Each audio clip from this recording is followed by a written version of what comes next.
বিকাল 3:30 নাগাদ আমার কাছে একটা খবর আসে যে মোটর স্ট্যান্ডের পাশে একটু ভিতরে একটা গলির ভিতরে তীর খেলা হচ্ছে।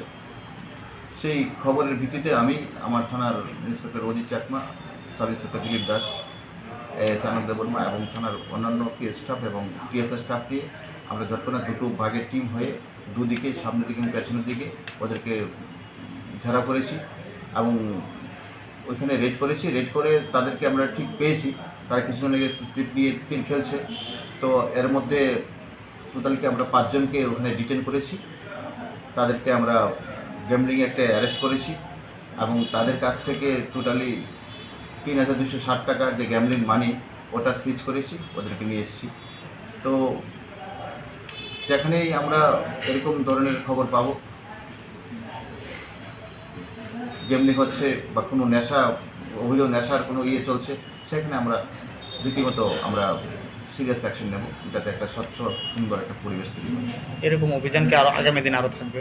অবশ্যই যেখানে যেখানে আমরা খবর পাবো প্রত্যেক দিন আমরা যেদিকে কন্টিনিউ রেড করে যাচ্ছি, একটা নেশা বিরোধী, গ্যাম্বলিং বিরোধী বা যেখানে ক্রাইম হচ্ছে, প্রপার্টি আছে, আমরা সারা রাত আমাদের স্টাফগুলো ঘুরছে।